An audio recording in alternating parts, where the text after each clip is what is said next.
Good evening, everyone. My name is Loretta Marshak. I'm the Assistant City Engineer.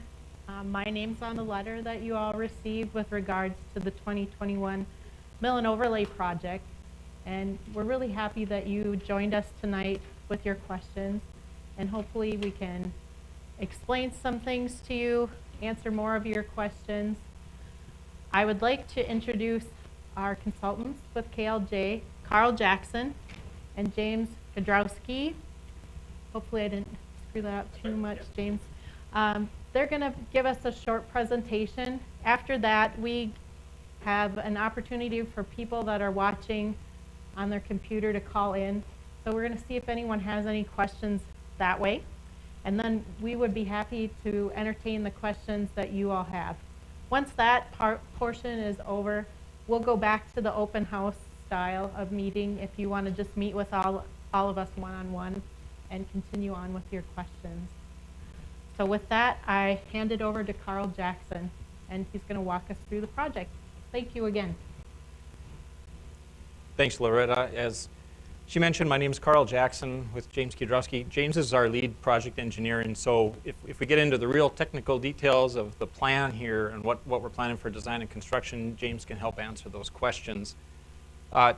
As Loretta mentioned, the plan tonight is a brief presentation, and there's just a few slides here because it'll be more important to just get involved in dialogue with you, whether it's as a group, which we welcome, or again, one-on-one after this. So I want to touch on a couple of housekeeping things before we get into it. First of all, help yourself to the water in the back. The restrooms are straight out the doors and a little bit to your right if you need a restroom.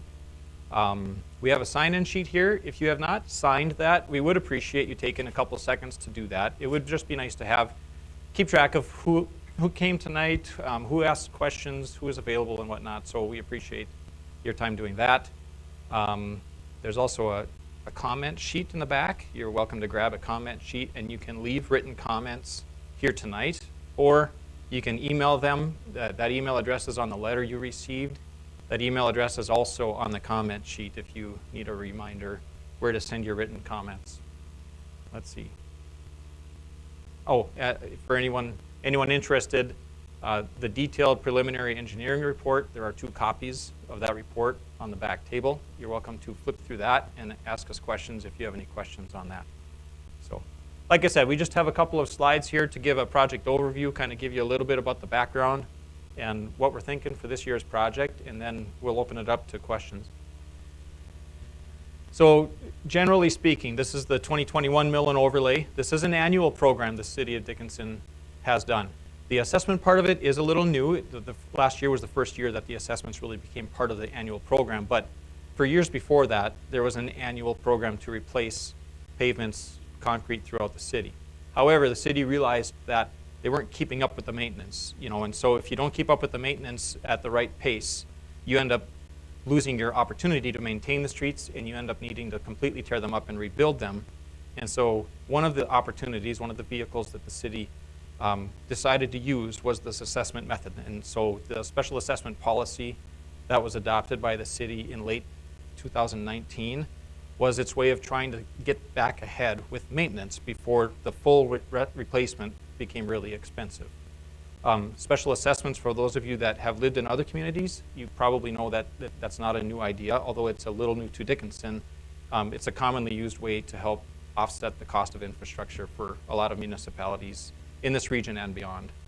So the street maintenance project, it involves paving, curb, gutter, sidewalks, ADA upgrades, which are the corner handicap ramps that you see, and then some small improvements to your driveways, mainly if a drive approach needs to be cleaned up, if you will, we'll fix the driveways as we're coming by. The point, though, is that we're not going to go back into your driveway beyond the sidewalk. The intent is to just fix the driveways adjacent to the curb there. The project does not include any utility upgrades, so no water, no sewer. As far as drainage upgrades, we'll have some valley gutters. We'll work on fixing drainage on the surface, but we're not doing any subsurface drainage improvements. So no storm drain pipes, no storm drain inlets, things like that. It's purely a paving project, and then the incidentals required to get the paving complete. The project started back in late August, early September. KLJ was hired by the city to do kind of a preliminary assessment of potential areas throughout the city that could work for this year's paving project. And so we presented those ideas at the September 15th City Commission meeting. We presented 6 zones at the time, and we basically identified those zones based on a combination of the pavement condition that's in place today, and then lumping certain blocks together to keep within the city's budget this year for construction. And then we also considered things like, you know, are there a bunch of blocks within Zone X here where we know the city is going to be replacing utilities in the next few years? And if the answer is yes, we ended up tossing those out because we don't want to pave something that's going to get torn up to replace the water main in a few years anyway. So that's how we basically came around to recommend this particular zone at the City Commission. And so that was approved by the commission back in September, and then the time between then and now was the time it took for us to do the more detailed field assessments and preliminary design, and we're in the middle of the design phase right now. This vicinity map on your screen, hopefully it looks familiar. I think it was in your packets that you received, but it's just showing the district boundary. And so obviously bound between 9th Street and I-94, and then 4th Avenue East and 10th Avenue East. There are a couple little blocks right in the middle that are actually out of the district, and that's because a couple are private streets, and a couple of them were deemed in good enough condition where they didn't need any maintenance work this year. Okay, and then just to again touch on the special assessment policy.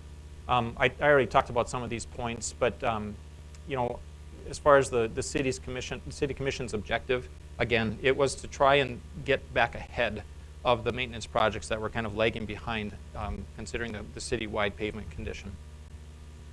As far as the history of assessments in Dickinson, those of you that have been here for a long time know that special assessments were not uncommon 40 years ago, but with the last boom-bust cycle that occurred, it ended up leaving a lot of debt to the city when properties went back to taxes.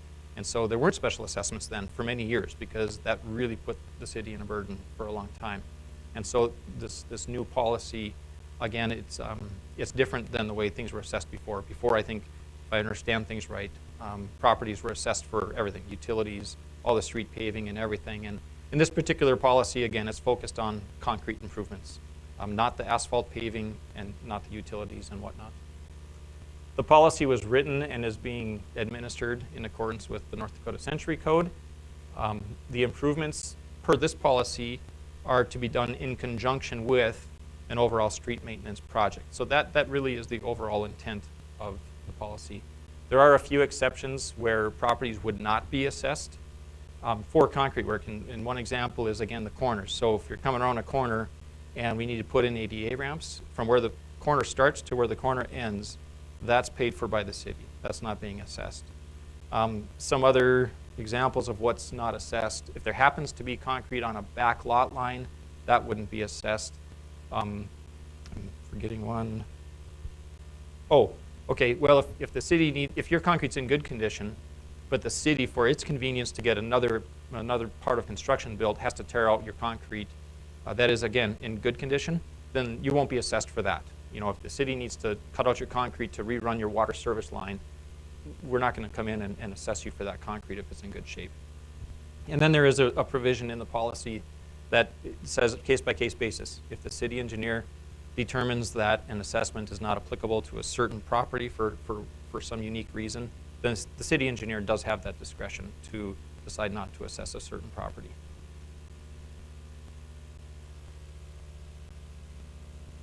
So moving into actually creating this district, on January 19th, we finished the preliminary engineering report and came to the City Commission, presented the overall summary of that report along with the updated cost estimate for the project.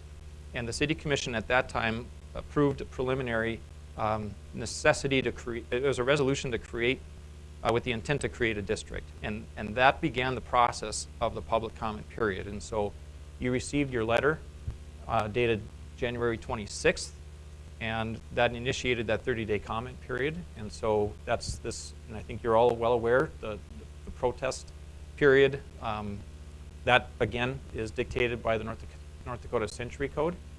I should clarify that the 50% protest that many of you are aware of and that we're talking about is 50% of the land within the district. So it's not 50% of the property owners.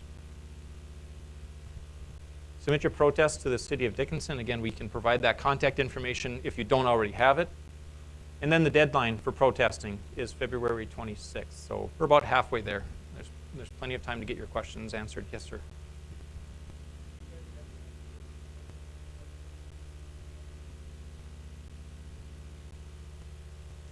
Okay, and I'm going to repeat all the questions because we are online, so they can hear us. So the question was, do we know already how much property has protested the project? And we have not added it up yet.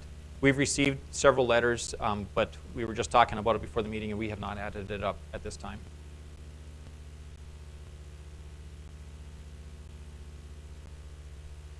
It's important to note the method of assessment for this project, and it was consistent with last year, is on a per parcel basis, meaning you pay for the work that's done in front of your property. Within the Century Code, the city has options for assessing based on a proportion of the overall project or a proportion of the front footage of your property as a percent of the total front footage alone of the entire project. And there's different combinations of those methods that you can use. But it seems more straightforward and more, I guess, widely accepted to just assess for the work along your property frontage. And so that's the method that the city's chosen to use on this for these projects. And again, I want to mention on corner lots that if you do live on a corner lot and if there are improvements along the street on both sides of that corner lot, there is the potential to be assessed for both of those if your concrete needs to be replaced on a corner lot.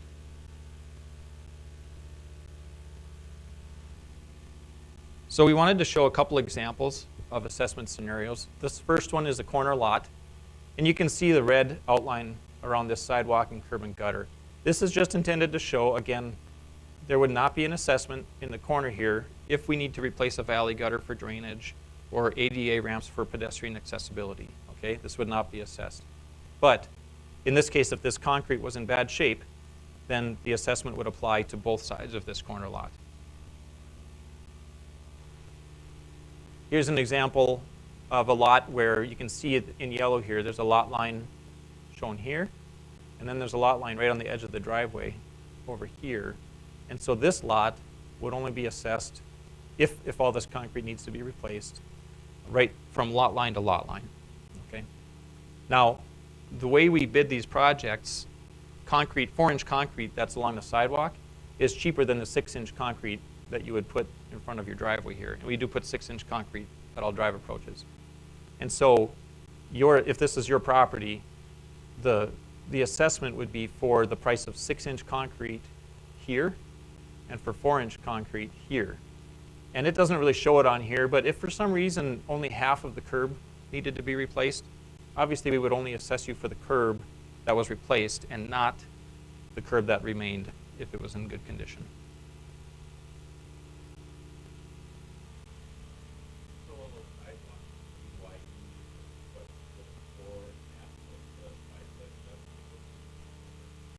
Yeah,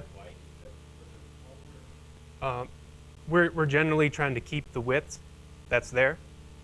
You know, if you start expanding it, sometimes you run into troubles getting into landscaping and all that. But for the most part, we're working on just keeping what's there, replacing what's there in terms of width and area.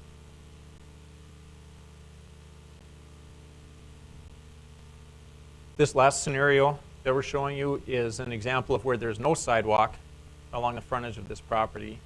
And we would come into this property then and add sidewalk, and then it would be assessed for sidewalk. Now, if there was already curb there and we only put in sidewalk, clearly you'd only be assessed for the sidewalk. The other difference with this is when there's not concrete to remove, then obviously you're saving money there because, like the previous example, if we removed this concrete, that's also part of the assessment, is the cost of removal and disposal of that concrete.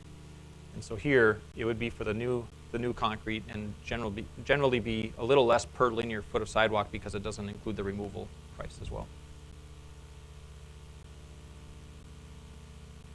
So hopefully those scenarios kind of present some examples of how we do this, and if you have something else unique or a specific example, just just let us know. We can address those.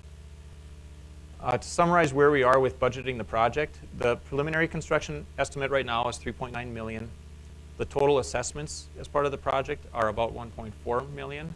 And as you saw in the letter, the assessment is over a 10-year period at 2.6%. And then looking at the schedule, again, the protest period ends here in a couple weeks. We're planning to advertise for bids and open bids at the end of March. Construction will occur between May and September. And then remember, it's important to note, this is 2022. And so October 1st of next year would be the deadline for prepayment in full if you did not want to finance this project at that 2.6%. And so that option is available if someone was interested. And it gives you a little over a year from the end of the project. I'll take the question in the back first, sir.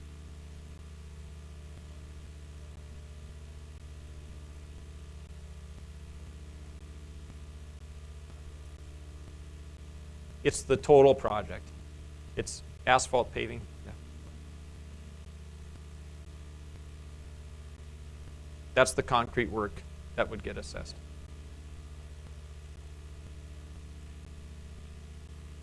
Well, those items, the sidewalk, curb, are paid by the property owners. The concrete paid by the city would be those corner ramps, and then valley gutters, the concrete valley gutters that cross the street, that's paid by the city. One more question here.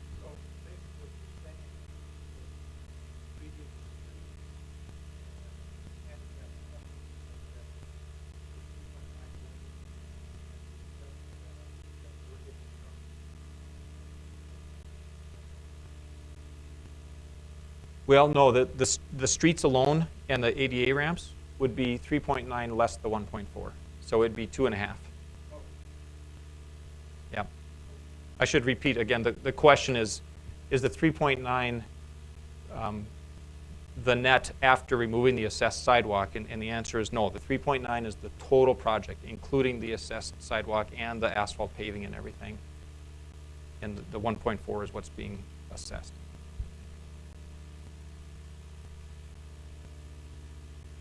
Yes, sir.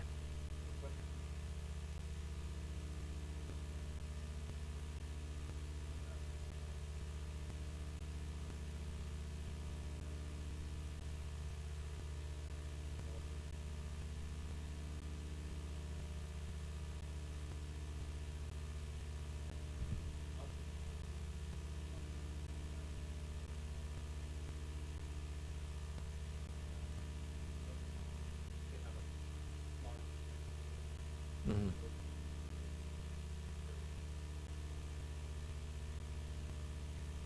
You know, so that, right.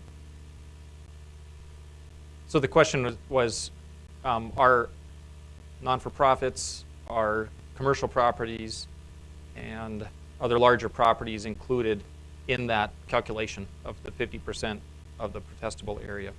And generally, yes, the larger properties are all part of that, and so they would be weighted a little bit heavier. But what is not included would be publicly owned land. So if there was a city parcel, for instance, that gets thrown out.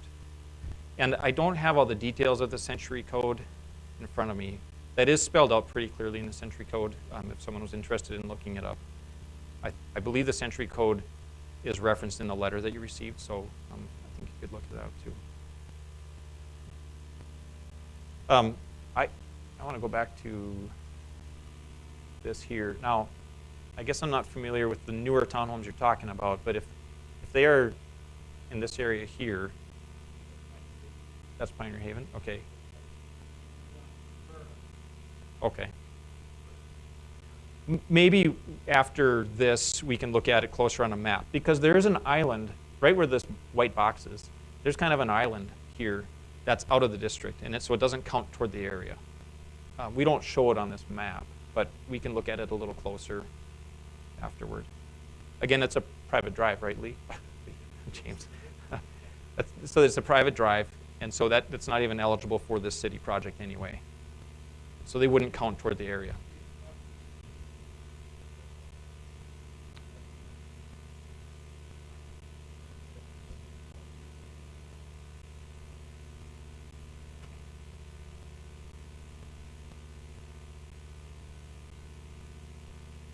That's state property, the Pioneer Haven. Okay, but yeah, it's owned by that Peaceful Pioneers LLC, I think is what it's called. So that, right, right. Like Carl said, I don't think a lot of those properties aren't even going to be in the district, so they're not going to be assessed and they're not going to be part of the area calculation. Did that answer you guys' question?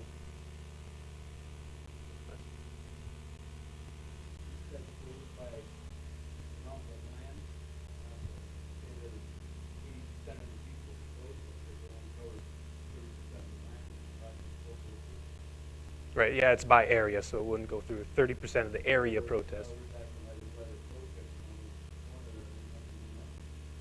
Well, it counts for the area of your property, yeah.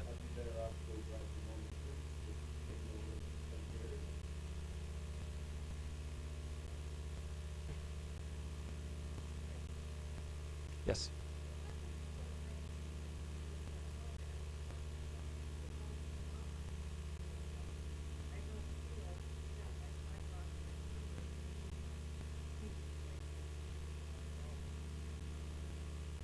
Okay.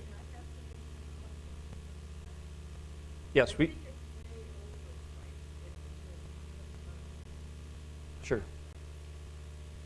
The question is it possible to have an individual property looked at again to see if the improvements are necessary? And the answer is yes. We're not going to force this on anyone if it's not a good fit. Now, the process that we've gone through was we walked the site parcel by parcel and did a field assessment and came up with these estimates. The amount that you see in your letters, and even the amount that the contractor bids in terms of the length of curb or the length of sidewalk, that is not set in stone until they actually tear it out and put in the new stuff. And they get paid for it, and then therefore you would only get assessed for what actually gets torn out and replaced at that time, this summer. So whether it's right now or even during construction, if you have a question, flag our people down and just clarify, is it really necessary for all this to come out? And we'll look at it and we'll answer those questions. I will tell you, generally speaking, that if there is cracking in the concrete, even if the concrete didn't blow up and is torn up, but if there's cracking in the concrete, the way we generally look at that is we say, okay, we're committed to this project this year, and we really don't want to have to come back in 2 years and start doing more projects. We don't want to come back in 2 years and create another assessment district. And so if there's a chance that that crack in the next few years could turn into much more a tripping hazard or it could separate more, then generally we've said, well, let's mark that for replacement. And that's maybe what you've seen on some of the maps.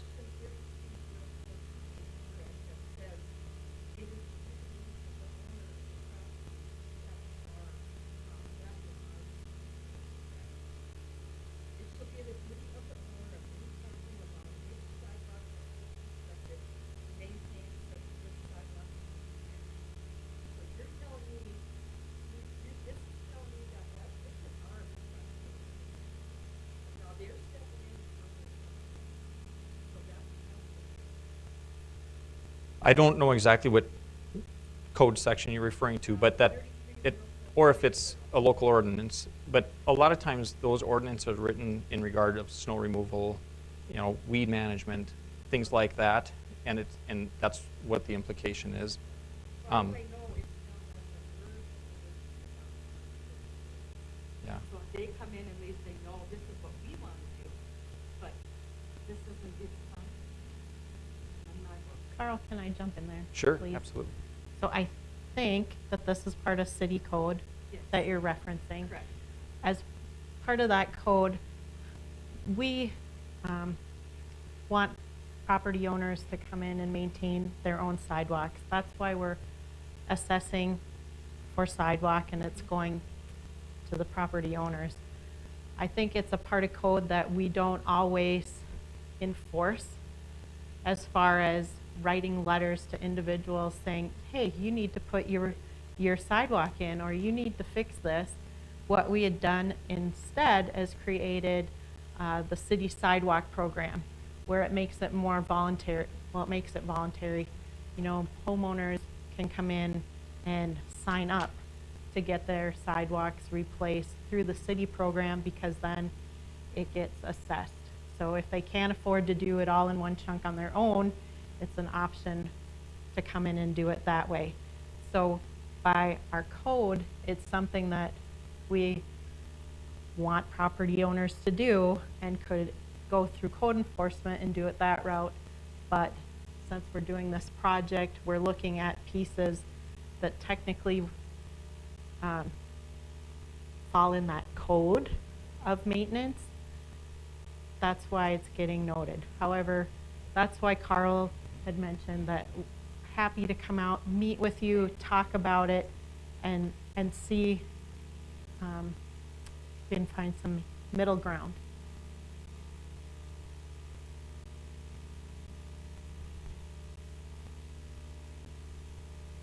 If I'm not mistaken, I believe that might be our last slide.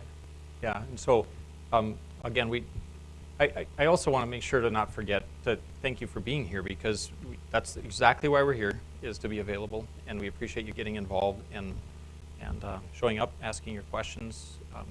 You know, go ahead and ask away. We can take more questions for the group now. We'll probably open up phone lines here in case anyone's online that wants to ask a question. And again, when we're finished with this format, we'll hang around. We'll be available to answer other questions you have. So, yeah, one more, and then we'll jump on the phones here. I don't think that mic is live, so go ahead, and then we'll just repeat the question.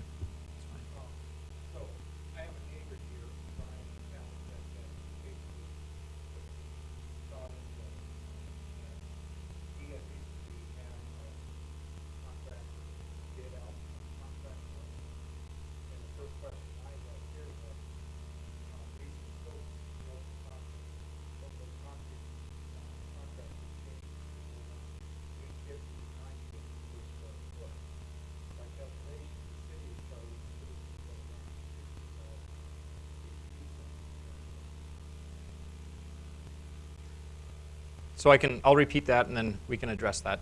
The question is, the comment is that a property owner went and solicited some preliminary bids just to get some pricing information, and the price for private work, private contractor work, it seems cheaper than what the city's estimates are for these assessments. And that doesn't surprise me. So first of all, we need to make it clear. The city is only going to assess for the actual costs the contractor charges the city. There's no markup whatsoever. There's nothing like that as part of this project. But what you're probably seeing is the difference between a competitively bid project like we'll have to do with the city's project, and we're subject to the prices that are bid by that low bidder, by that contractor.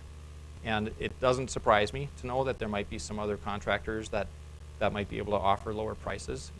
But once we bid this project and then the city awards for those bid prices, we're locked into those. And the prices we've used so far are estimates, but they're based on what the city has paid for similar work over the last few years.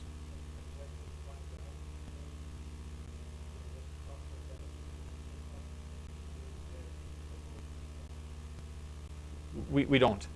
The bid is scheduled for March 30th.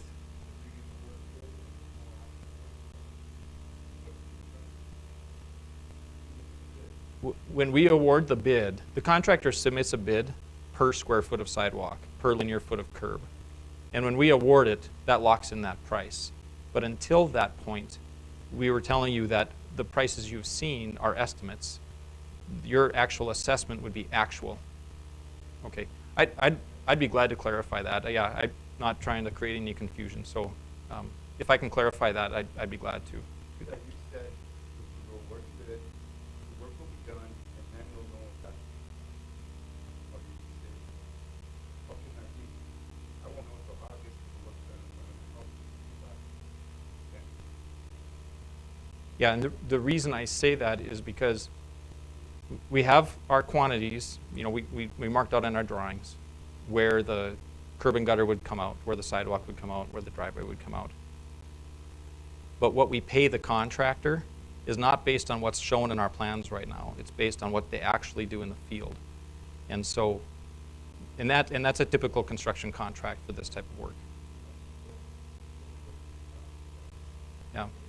And sometimes there are, in some types of public works projects, maybe a project at the water plant, we'll bid a project at the water plant as a lump sum. They bid it, it's a lump sum, that's what it costs. When there's a project like this where the materials can vary so much, and when conditions can change during construction, and we say, you know what, we changed our minds, we don't want to do that 10 feet, we're only doing 5 feet, so we want to be able to say, we only want to pay you for that 5 feet, we're not going to pay you for the full 10 feet. So we want to have that option to, help the contractor and the city pay for the work that's done. So it does go both ways, and that's the value of the unit price contract, which is what I'm describing.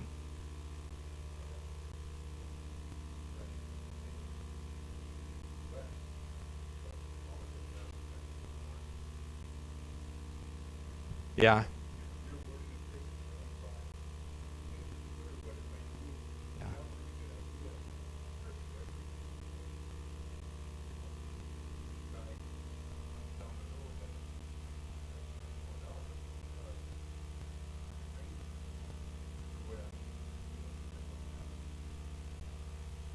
Mm-hmm.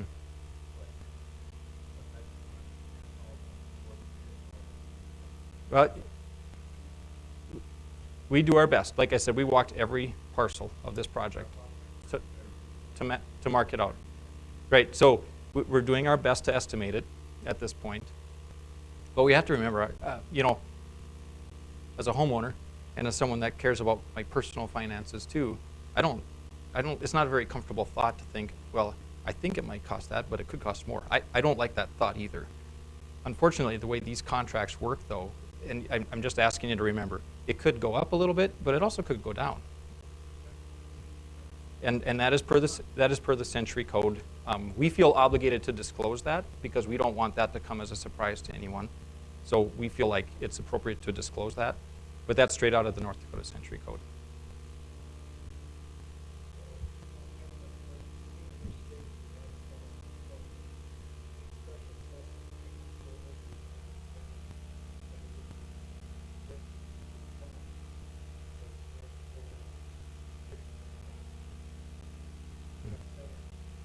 Yeah.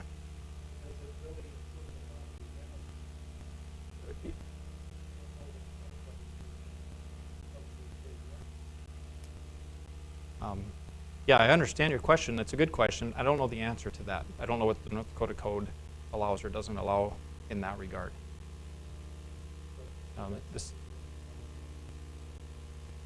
We can look into that, or we can work with the city attorney to see if we need to try to get an opinion on that, because I am not familiar with the code to that detail. Sure, I'll repeat the question. This gentleman pointed out that in some states, there's a provision in statute that says improvements or assessments cannot be made for anything more than what the improvements would do to increase the value of the property, I believe, correct? And so the question was, does North Dakota have that provision? And to be honest, I'm not sure. We haven't encountered that yet, so I don't know. So in the case of, when are we going to know what basically the bid came in? And, that's question about what happens if I get a price contract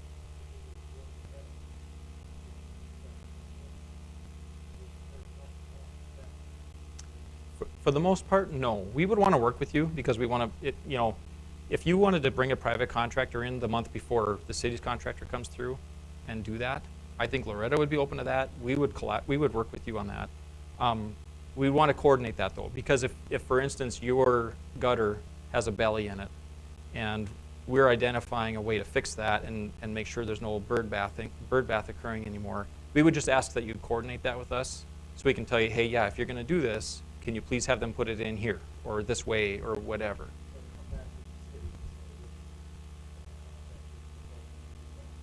Right. Right, and then there's a permitting process, I think, right, to do the concrete work in the city's right of way. Yeah, we ask that if you would entertain that option, that you come in and get the proper permit to do that concrete work. And that also helps let us know that you're looking at that avenue of moving forward to do the work. And we can help you then coordinate with Carl's team to let you know if there's some caveats that your contractor would need to look at. So how much further beyond the 20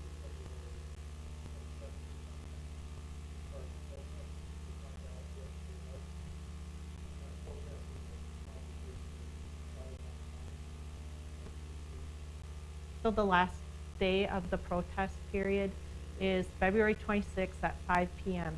So I would say the next day we would probably start looking into the quantity to determine if it was protested out or not. Yes, sir. If it's protested out, would it be reassessed? For example, I know I have some side lot that does need to like a lot of other stuff I consider cosmetic, right? If it were up to me, I wouldn't do it, right? Okay. Some probably does need to be done, but I would say, well, should it be a reassessment? Should there be a reassessment? Take out the cosmetic work, focus on the big work. I understand your question, but I don't have a clear answer for you. I think if it's protested out, then we would have to come back to commission and look at doing the work on the street if we wanted to move forward with just that work. Once it's protested out, I think we can't move forward with the work that we wanted to assess. We could then look at doing that or moving the project down the road. So those would be discussions we would have to have after the protest, if it protests out. Loretta, if I could add to that, Yeah. I just want to ask maybe if part of your question is you deciding whether or not you want to file a protest might be dependent on us coming out and looking at it again beforehand? Okay, all right, okay. I'm just wondering what would happen.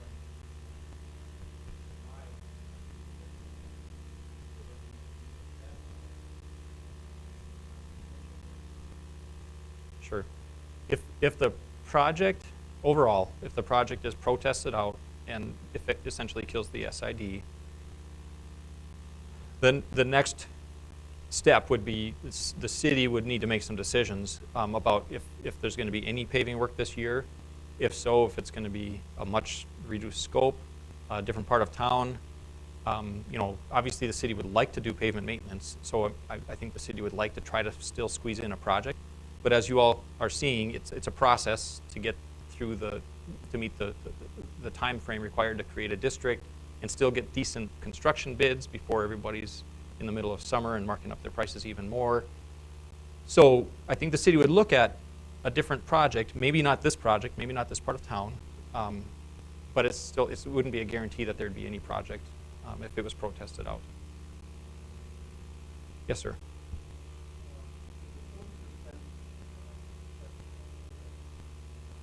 The letter says,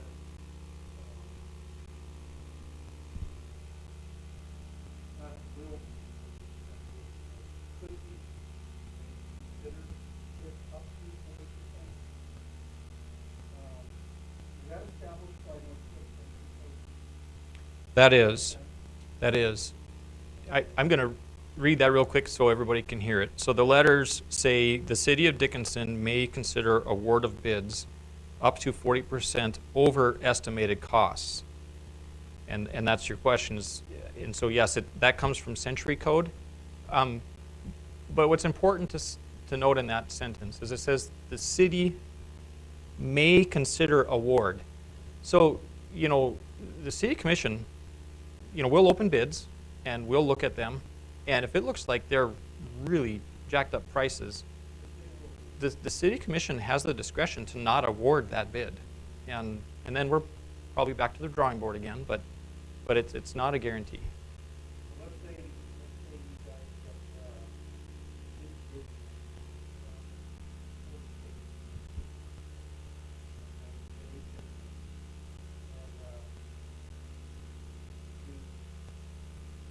the lowest bid was 20%, and the rest of them are 40 and 20.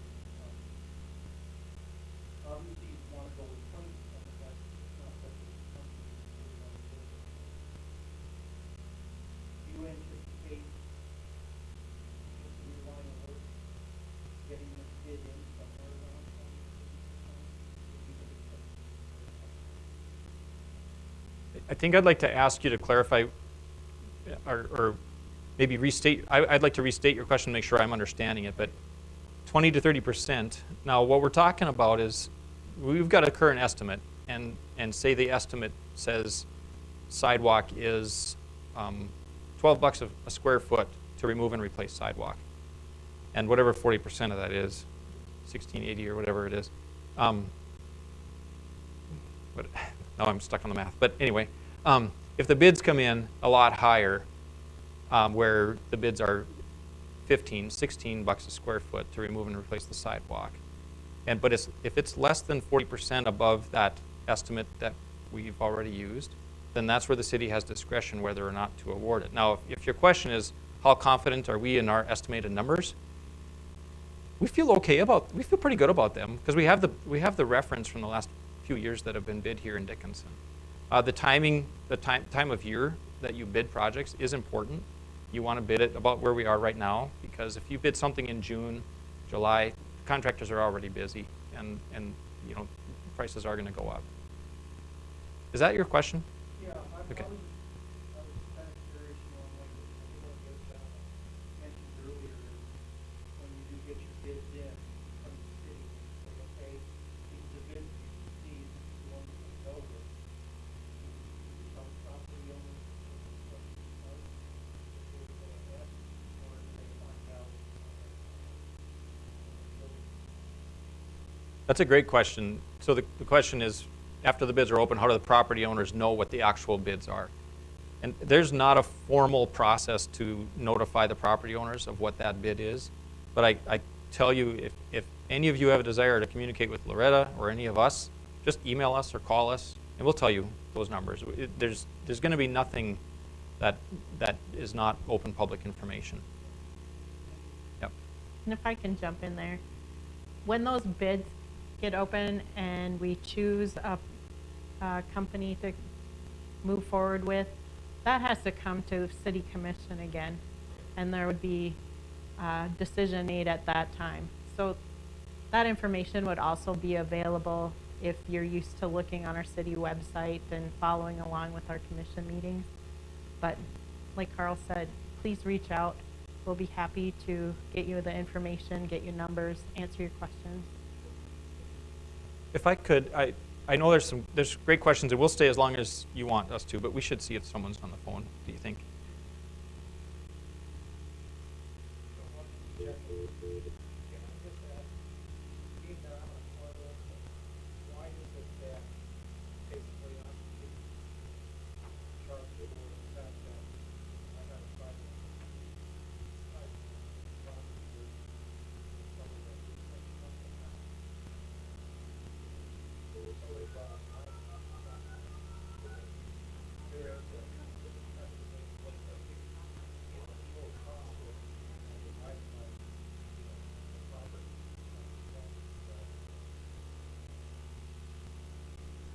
That is an optional assessment method. The city of Dickinson has not chosen that, but that is an option where if you look at the total cost of the project, all the concrete, and then you assess people based on their percentage of land that they own within the entire district. That's an option, but like I said, that's just not the alternative that the city's chosen to move forward with, and that, quite frankly, is not very commonly used. You know, it's a tough deal. Sir, I empathize with you because I think owning a corner lot would not be my preference either if I were in your shoes. So if this project does get protested out, it's go, you don't have a choice? That's correct. Is there a website where we can watch to see how much the protest is going? Where we're at with that? You know, we don't have that noted, but I can sure check with staff and see if it's something that we could update and post on our city website. So we can still negotiate the what sidewalk or curbing, stuff like that with you guys, so, right, we can negotiate Yeah, I don't know if I would use the word negotiate if it were me, but I would say, again, we'd be glad to come and look at it again. We do need to be consistent, so we need to be consistent throughout this entire district and from year to year. You know, there's a precedent that's being established now. So, but we're absolutely glad to come look at it again and revisit it. And so, again, reach out to us if you have that request. Yes, sir.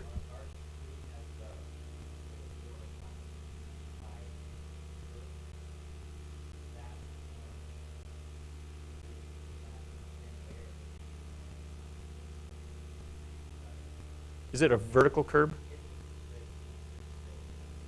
Yeah, that's correct. It'll go back in as a vertical curb until your driveway. You know, we'll put a driveway cut in, but otherwise it'd be a vertical curb.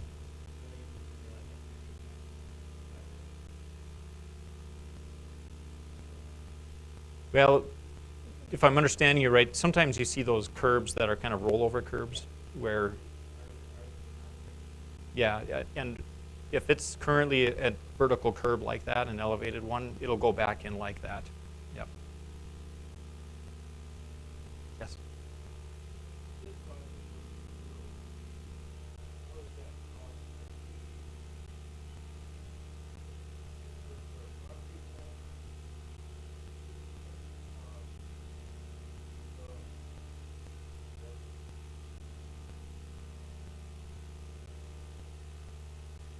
It gets added to your annual property tax bill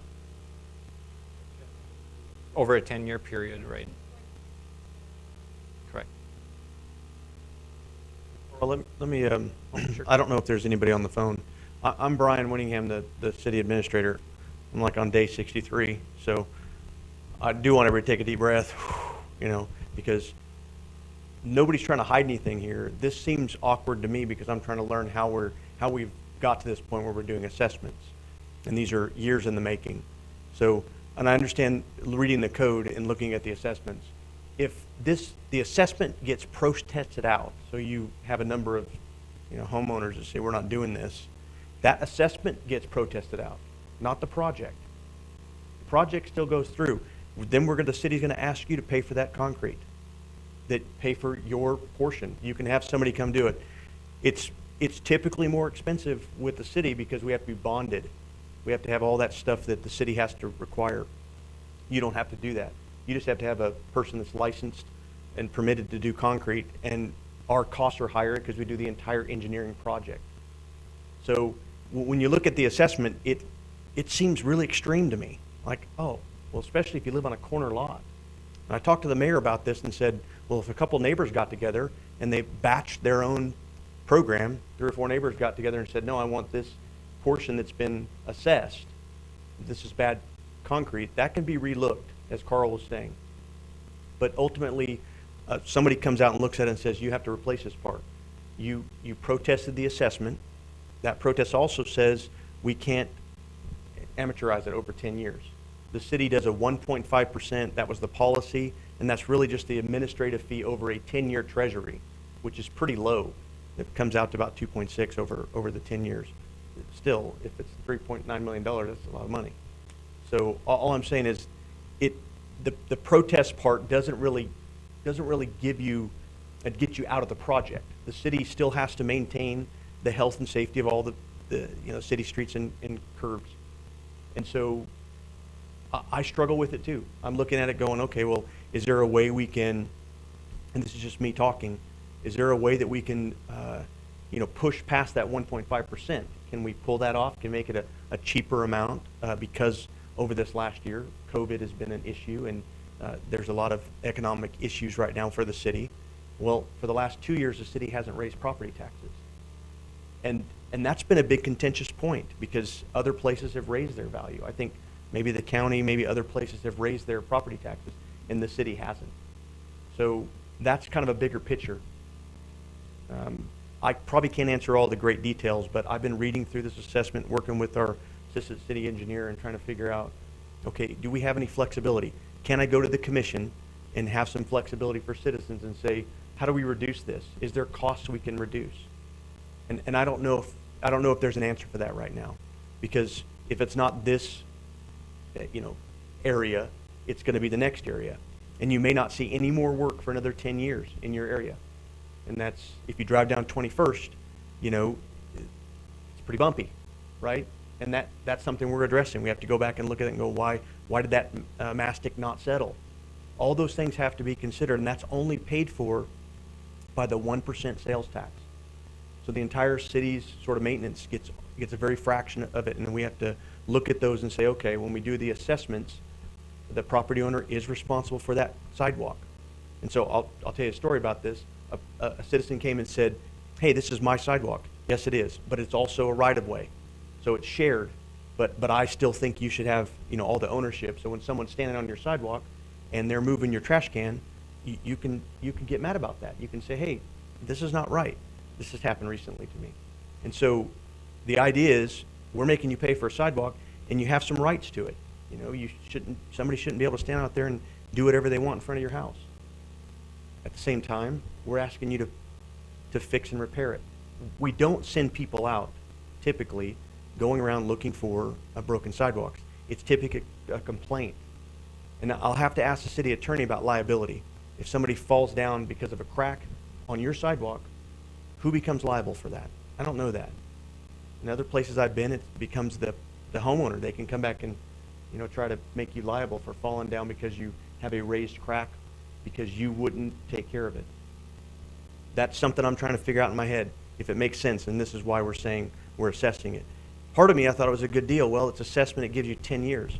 But if I had a bill for $22,000, I'd be pretty upset too. And I'm just trying to figure out where the city will have flexibility. Any questions? I may not answer details, but I'm just trying to say, philosophically, I understand why this is such an emotional issue. Yeah.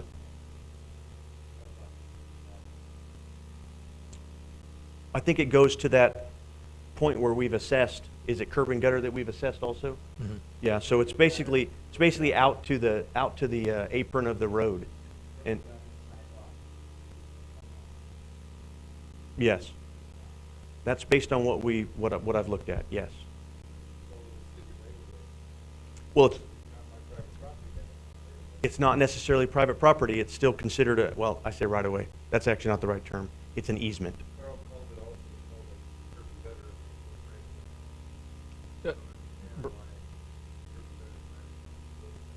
If it's a right of way, yeah, it is part of the street, but it's also because of utilities. So usually, if you look at when you get a property platted and you come in and have it platted, then there's a North Dakota code that says it has to be an easement for utilities so that the city can put, you know, all of their water and sewer there. But then there's also what the city considers a right of way, which is part of the street, right? It's a longer portion of that.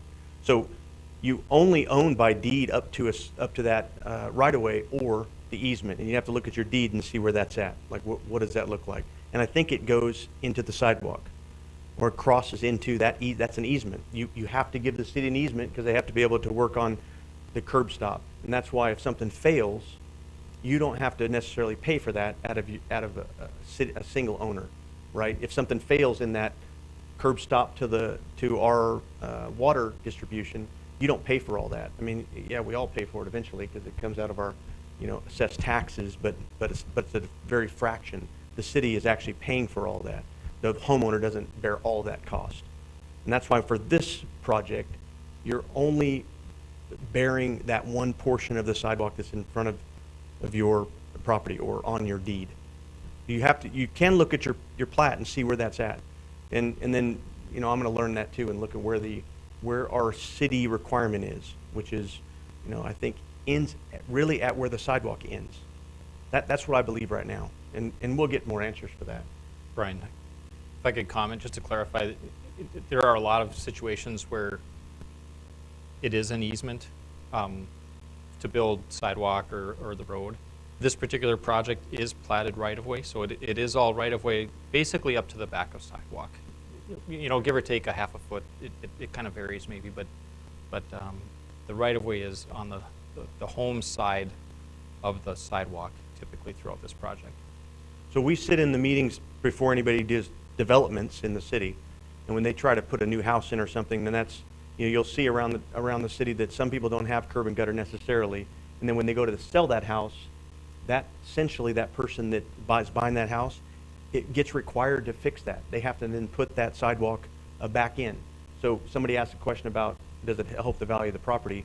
Well, if that property doesn't have a sidewalk, and then they sell it, or they do something with it, that during the deed process, they say, okay, you have to now get this sidewalk up to code. I believe that's what's happening.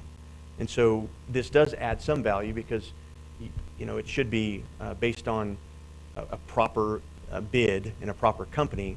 And there's only a couple I know that bid on these that I'm aware of. Mm-hmm. And so they're pretty reputable. So you get 10, 15 years worth of concrete, maybe not. And that's why if somebody's in front of your house damaging your concrete, you can call the police on them, and they should be able to do something about it. But I don't know, is there any other, some of this is philosophical, and so I'm trying to answer as many as I can so that at least if there's some real sticky, upsetting question, it's okay to ask them. Go ahead.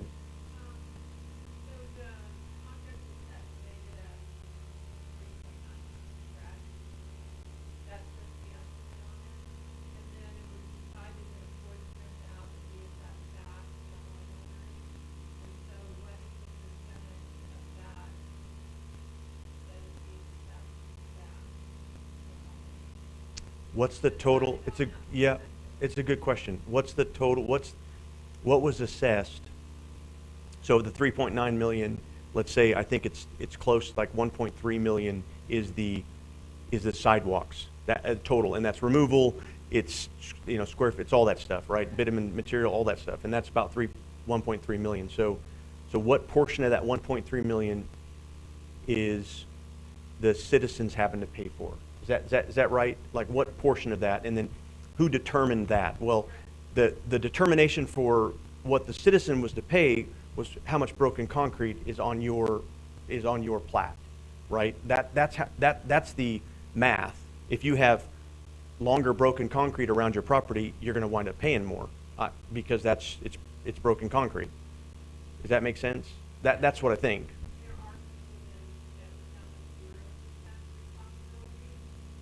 If they don't have a project in front of their house, they're not paying anything because we're not repairing any concrete. It's only for the repairs that are being made for that concrete. That's the removal, that's the No, that was the engineering assessment of the concrete, of walking out there and actually doing the fundamental assessment of on the ground. And if that's the contention, if hey, my concrete's good, then I think that's a worthy protest. I think that's, hey, come out and reassess it. And so if that's everybody, it may increase the cost for the project. But I think that if a person looks at their concrete and says, this is not right, then we need to go out and look at it again, or at least that portion. I don't believe that concrete in general is subjective. I think that you can look at concrete and tell whether or not it's going to, if it's cracked or broken, and it's going to heave. And so some of it is all the machinery and all the projects are going to be there anyway, so it's going to be cheaper in the long run to have it done. Whereas if we come and do a project and then your concrete doesn't get repaired and then it's broken, then you get, basically you bear all that cost later. That's what I think anyway. You may bear that cost.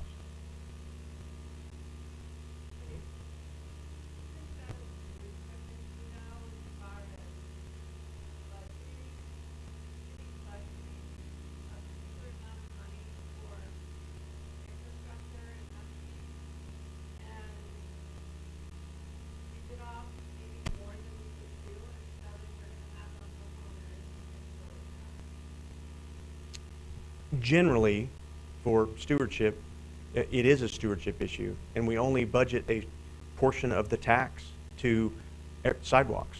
So that also is budgeted for all the other utilities and all the other streets that are throughout the city. So I guess, I mean, to be into the sort of, I guess, murky details of it all, there's a millage or there's a rate, and that's called, you know, ad valorem. That's basically a tax that everybody universally pays throughout the city. right? And you should get the same quality of service. That's my job. I'm supposed to make sure everybody gets the same, generally the same quality of service, and you should be satisfied with that. Then there's these special assessments where that we know that we can't bear all the cost of the broken concrete. And I think that's where the rub is, whether or not that seems fair. That seems equitable, because just so happens I bought a house that has a bunch of broken concrete in front of it, or my concrete is broken and maybe it seems excessive.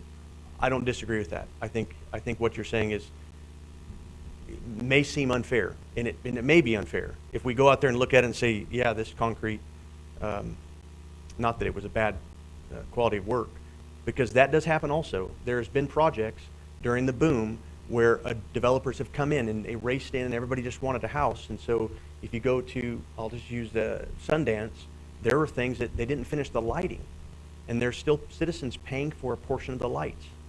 And so we're trying to go back and figure out how to make that right, and the developer kind of nowhere to be found. And that's what we're trying to prevent in the future too with development. So that was probably not the answer you wanted, but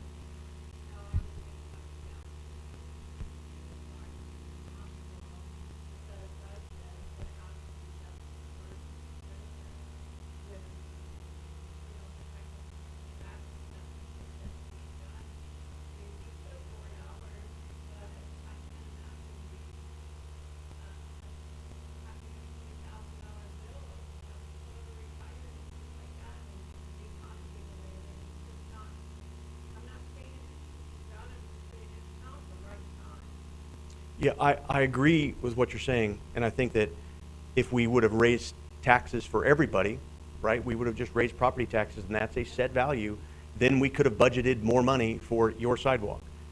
Then I think you'd have more people coming and saying, why am I paying for your sidewalk? My sidewalk's good. Why'd you raise our taxes? And that is one of the commission policies that we can address. Basically, should we raise taxes for everybody in the city so that we can grow our budget for a sidewalk repair?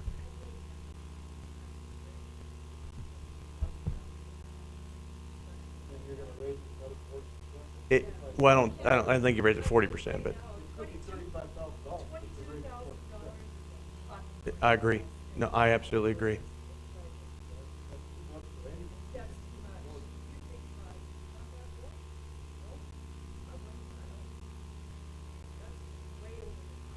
I agree with you.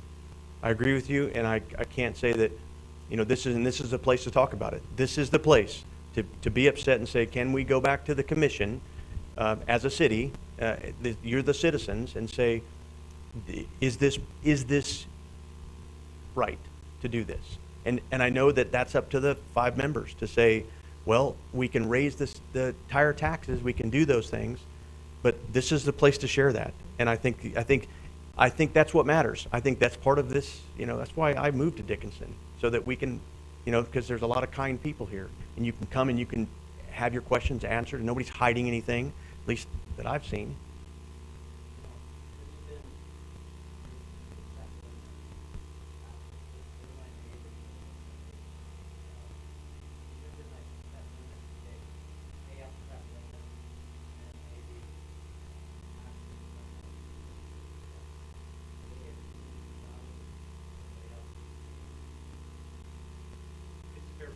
I mean, it's a fair point to address it that way and say, is there another way to do it? And do other cities do it differently? Is there other options that we could use and say, no citizen should pay, X amount, right? I think that's something that I'm going to take a note as soon as I sit down here, and I think that's something to bring up to the commission. Is there ideas that make more sense, especially, or do we cap it? And I don't know if that's been a discussion before. If there's a cap, if there's something that makes sense. And I believe in North Dakota, other cities, and especially because we're a home rule city, which means we get to make the rules for the city. The city can be a lot worse at it. They could actually increase a lot more of the taxes, and they could do things that I think would make citizens more upset. So I think there's a balance there obviously that's not a balance. When you have to pay $22,000, there's no balance there. So I agree with that. I just have to make sure that when I give staff recommendations to the commission, hey, our policy may be flawed, right?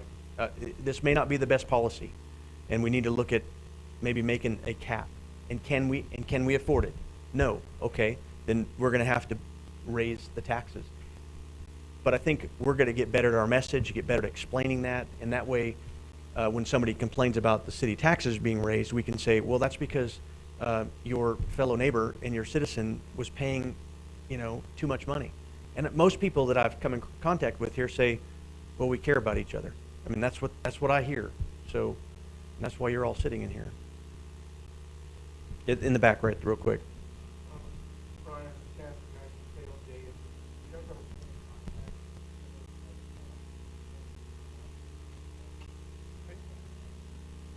are Yeah, you can talk to me, James Kidrowski, and yeah, you can come up to our office, or I can give you my phone number afterwards. Yep, no problem. The other thing is, just because my name, Loretta Marshik, is in the letter with my email, if you want to pass those on to me, and I can sure share them with James, just because I know you already have that, I'm more than happy to do that. And just to go off of what Brian had mentioned a little bit ago. So in last year's project, we didn't see the difference in amounts like we are this year. So we didn't see corner lots with assessment values at that level. So when we saw that, myself went and looked at different communities in North Dakota to see how they do it, to see if there's a better way. And so I didn't put a bunch of time into it, but I was curious to see if there's a better way for us to do this so that we aren't coming out with some of these really expensive assessments. And that wasn't helpful for me. So what I had found was that a lot of communities assess everything. So that wasn't a helpful answer. So there's going to have to be some other discussion to see if we can find a way, whether it's capping it or mitigating it some other way, because it seems like we can do better in the policy. Because I think everyone can agree, none of us would like to get that letter. especially when, when I walk, I look at my curves, my sidewalks, it's like, my gosh, what's wrong with it? So I'd like somebody from KLJ to come out and say, this is what's bad with this, this is what's bad with that, so I know, they look good to me. We haven't changed in 32 years. I got one spot where the sidewalk sunk. They're gonna replace that chunk. The 20 feet next to it, they're not gonna replace. They look the same except the sidewalk. Why are they replacing the curb and gutter? Yeah. And I can come out and look at it if you want to schedule a time. They can pour new concrete up to the whole curb, can't they? If it's okay? I mean, it looks the same, it's not broke or nothing. Even our laws I would imagine. is fine. There's nothing wrong with it. Doesn't make sense. So on your letter, I know Loretta's on there. It's okay. I have I'm going to go get some more cards. So everybody has my card because my email's on there and my telephone number. And I typically answer my phone, my cell phone. That phone goes to my cell phone. So I'm usually always able to answer the phone.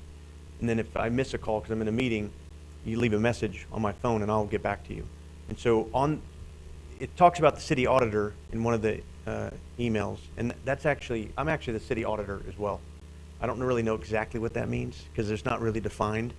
But basically, I'm the person that's supposed to go and audit all of our departments, and that's really what it means. But we use the term interchangeable as city administrator and city auditor. Usually, auditors should be somebody who's qualified, like a CPA. So, but it's really more about the process and what we're doing. And so my role is also to take all the comments from the citizens too and say, oh, how do I have a better policy that I can recommend to the commission? They set the policy and then we execute it. We just do the operations part. But we do these meetings so that we get public comments and then we can better inform the commission about your comments or your thoughts.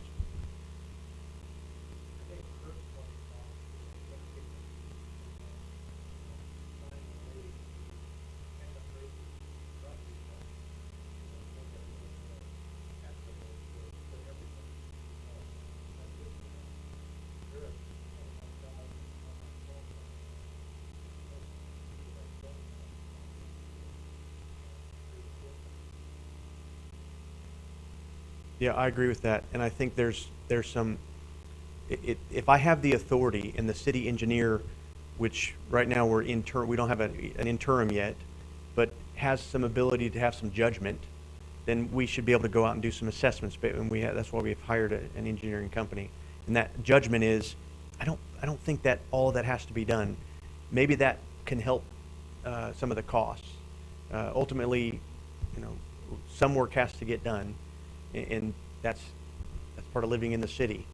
It just, and we all know that, but it shouldn't be so skewed. It shouldn't be such a big number. So Loretta and I will work obviously really closely together to figure out what the next step will be for that. But I can't make a promise, but I can say that what I'm going to do is figure out how we make this easier to go forward, which is I'll recommend to the commission that we cap it potentially, or that we work somewhere in the budget. But I don't know if that's going to fly. I really don't.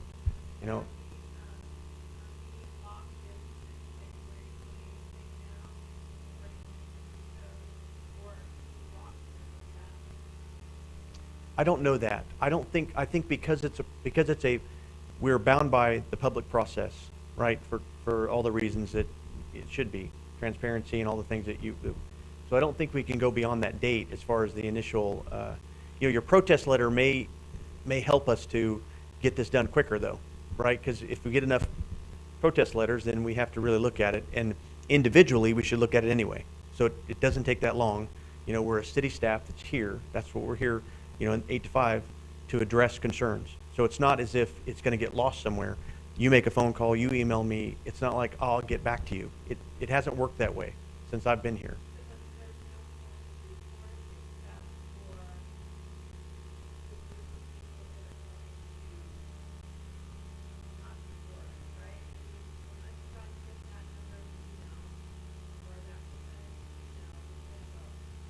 The project won't be stopped.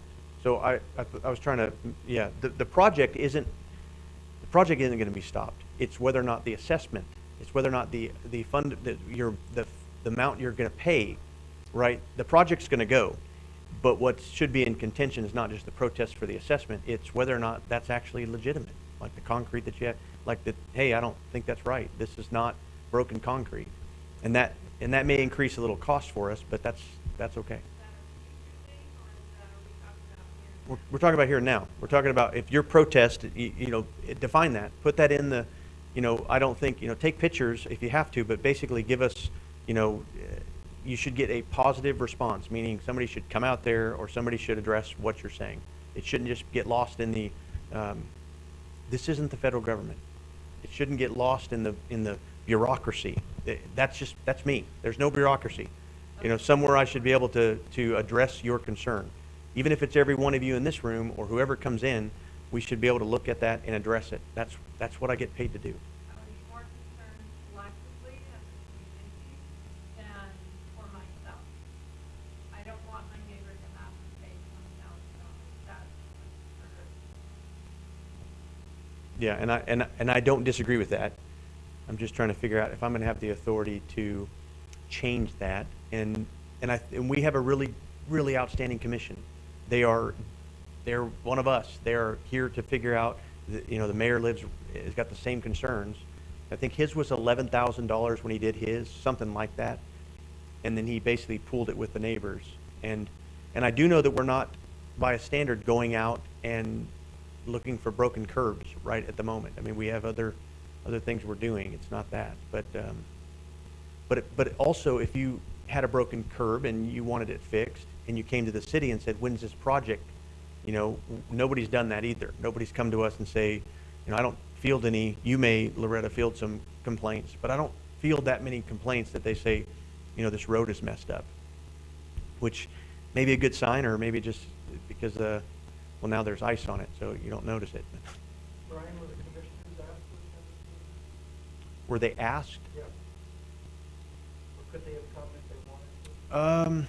Well, sure, they could have. I know you're going to be a mouthpiece, kind of. Right. Could they have? Yeah, they could have. They could have attended. I mean, in general, I think they want the staff to do their job. I think they want us to host these meetings to get the comments so that they can have some reflection. And we should do our professional part of making these questions make sense to them and say, this are the concerns of the citizens. That's why the protest letter is really important too. It's not just a boilerplate. You know, I'm mad. Okay. So I would ask that if you haven't sent an email, please do, and put some, you know, a couple of sentences in there to let us know what we're looking at. From the letter? Email. Okay. Yeah, if you have done, yes. Did you send it to Loretta or to Rita? All we'd have to do is respond to, yes, I got it. Yeah. Thank you. We'll work on that. Did it go through? Did they get it? You know? Yeah. Just so Go ahead. both of you know, so depending who got it, I sent it to you. okay, so she fielded it through to either, and copies myself and our administrative assistant so that we can keep track of those. And as, I don't think I directed either one of them to respond.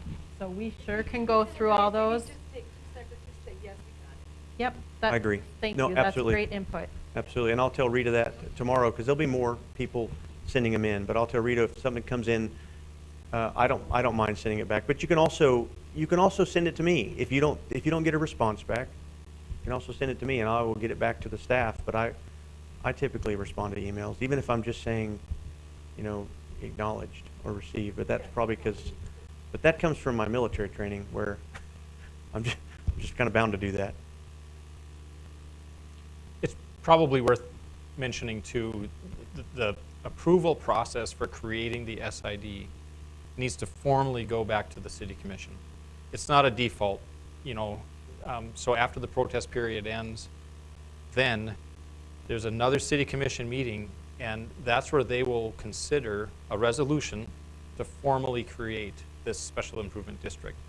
And so, you know, as many of you probably know, during the city commission meetings, there are opportunities for public comment.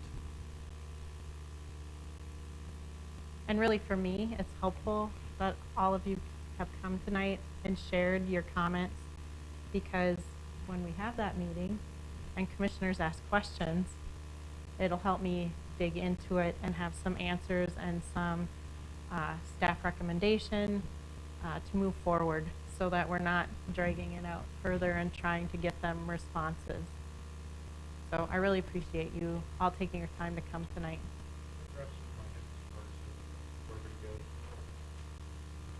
You're not saying we're gonna get a guinea pig, and next year you're gonna look at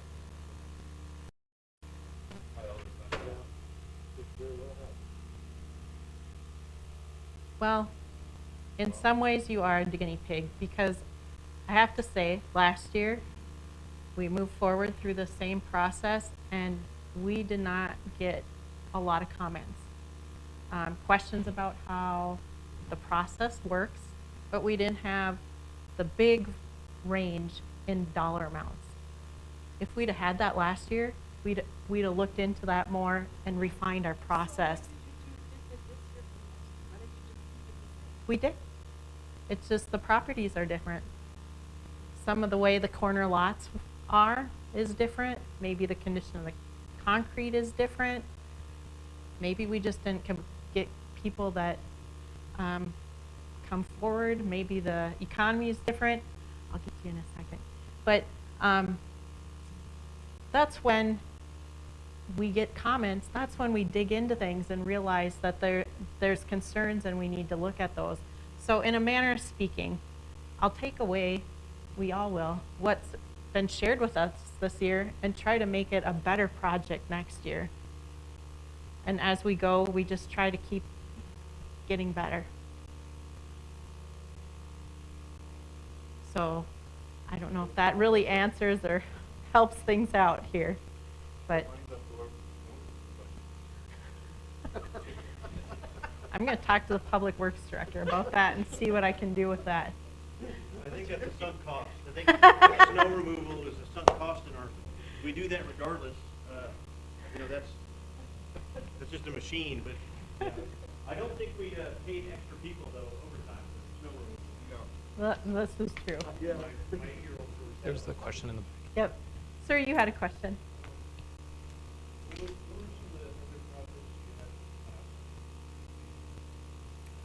I know you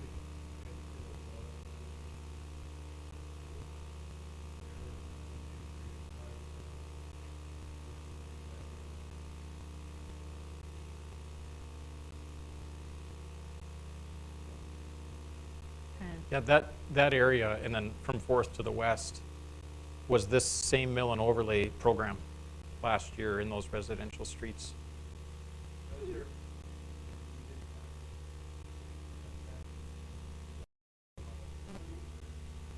I'm not sure what the difference was, to be honest. We had 4 different areas in town last year. Yes, and I'm forgetting the street names and numbers, but in that area just west of 4th Avenue East, the first couple blocks on the north end of that segment that run east-west, I mean, there were blocks where the concrete was just falling apart, the entire block, and every house in a row replaced all their concrete. But like Loretta said, we just didn't get the same feedback last year, but it was the exact same program.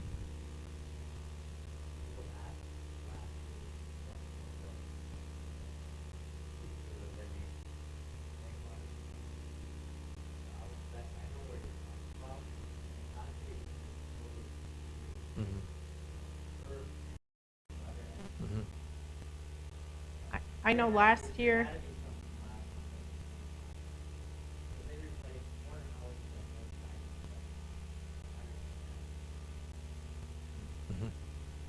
we'll We go back do to have all last- those records. We're Yep. actually working with Loretta's team right now to finalize the quantities and the assessments for last year's project based on what was put in the field. So we do have that. Very similar to what we're estimating this year. It's right around that 1.5, 1.4.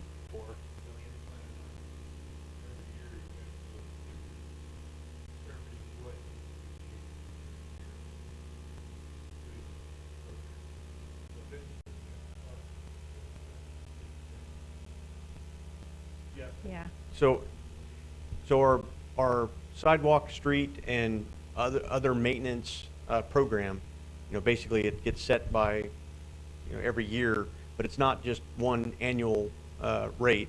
It's, we look at 5 years out, and we look at how that will affect the entire city, and so it's kind of like the Golden Gate project. Start one end, paint it all year, and then you restart, on the very first of the year. It takes a whole year to do it. This is similar in that we don't have enough city funding, really, as that we don't tax enough to do the project we want to do. I think it was 6.5 million was the actual, this is what we'd like to do, and we dial it back to a smaller section, so that, because we can't do it all, because we just don't have the tax base to do that. And so that is the same token, something to look at when we go before the commission and say, all right, what do we cut or what do we reduce in order to put more money into maintenance, into streets and sidewalks? And that's something worthy for us to go forward with, especially when we do a budget cycle in the summer, and that sets what the projects are for, and that's what we're trying to do this year. Same thing, but I think I have more comments from you that allow me to make those recommendations to the commission. Yes, sir. I've got kind of more of a technical question. You may not have the answer. I kind of came just to kind of see the process. The number I have is quite small compared to what here used to be. So the district itself, the way I understand the folks that are in protest, that 50%, is that right? By land, So the total square footage of the property, right, in the district, I assume? correct. What is that total, do you know? And then my question gets a little more convoluted at that point. So when I look at the maps, there's a lot of properties that aren't going to be assessed anything because they're in the So do those folks actually get the letter that this district is going to form? I guess the reason I ask that question is if there's 100,000 square feet and 50,000 square feet of the property didn't get the letter, there's no chance that it can protest out. Yeah, that's it. That's interesting. Like, I get what you're saying. It's more of a technical question in Yeah. terms of square footage. Do you have those numbers? You now know that there's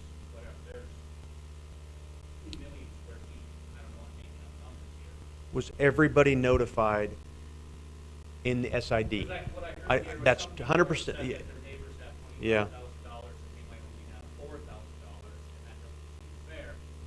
So what if that neighbor doesn't have any work and thinks it's unfair and wants to protest it? They don't know What that is. So did everybody receive a letter in the SID? Yes, okay. But not, but, even if they didn't have anything being assessed. Right, so when we did that new boundary, basically, start the X on where we can pull up all of those contractors, so everybody so out of that. LJ helped us put them together so they were individualized. We have gotten some back, so staff worked really hard to make sure that, couple of instances of things sold that we within those couple weeks of collecting those addresses and testing them out. So we reached out to these property owners to make sure they had information were aware that we reached out. So, yes, they were notified. As far as the acreage for the whole thing, we can easily calculate that, but it's not so I don't know where the public record, right? I don't know, do we put that out, as a norm? Is it a searchable public record? Like, so this assessment, preliminary assessment that KLJ did, is that number, can you put that out there without somehow, because it's your personal information, do we put that out? I don't think we put that out, however, if they call or email or whatever and contact us, our staff has those records. The dollar amount? Yeah, dollar amounts, per parcel. Because if somebody were to ask me how much a property, a commercial property, or would I be able to tell them? Yeah. So the So if you ask PPR, me, like the church, right? Mhm. Did somebody ask that? They're the highest assessed value of all of it. It's like $26,000. So I don't know if they might be willing to protest with you. But that is the highest one, but there's a few others that are as high. Pretty close. The preliminary engineering report that I mentioned in the back, that's been provided to the city commission in a commission agenda packet, and so therefore it is available if Okay. someone wanted to look it up. Yep. It's got a table in the back that's got every single parcel in this district and the estimated assessment amount there. So that's available too. I wanted to touch on something, just it's circling back to a while ago, but I want to clarify if there's interest in doing your own project outside of this to do the concrete improvements. Again, we want to work with you on that. I really need to emphasize though, and please tell your neighbors, to not wait until we're in the middle of construction and you see we're a block away, because at some point we got to cut it off and we got to say, no, this contractor is going to charge us a change order if all of a sudden we start changing the whole program, or if some other third-party contractor is in there and shuts down their crew because they've got other equipment and everything running around. And so at some point, it will be too late. At some point, we're going to say, you know what, when we're this close, we're just going to have our contractor continue through. So if that's of interest to you, just start that coordination early, and please tell your neighbors to do the same. We want to work with you, but just please don't wait till it's the last minute, right before our crews are coming down your block, because that did happen last year, and we did have to tell a couple of property owners that they weren't able to do their own work, and the city's contractor came in and did it. So please keep that in mind.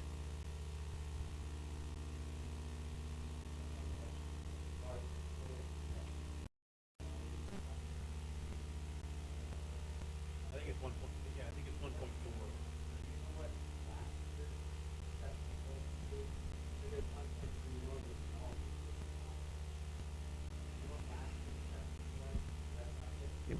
It was a comparable amount, I remember.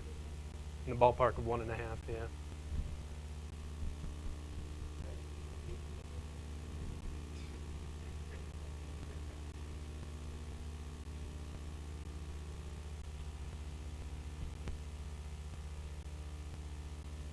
Yes, sir. Yes, sir. These people want to hire somebody that's a private contractor to do the work. That contractor comes in and while he's taking their curb and gutter out, damages the city street, he's responsible for that. If it's right before our project this year, and if it's a street that's going to get torn up already, I'm sure we'll work through it. If it's a, it might be a case-by-case type of situation, though. Yeah. It probably is a matter of timing and the situation with them. Thanks for having the meeting. You're welcome. And once again, thanks for coming. Thanks The for fact that you're coming. involved is really important, so thank you for being here. Better than us getting a letter 90 days out saying, guess what? Take my card on the way out too, so you'll have my email. If the process somehow gets confusing, please get me involved too. Hey, yes. Yep, just email me that with, the request.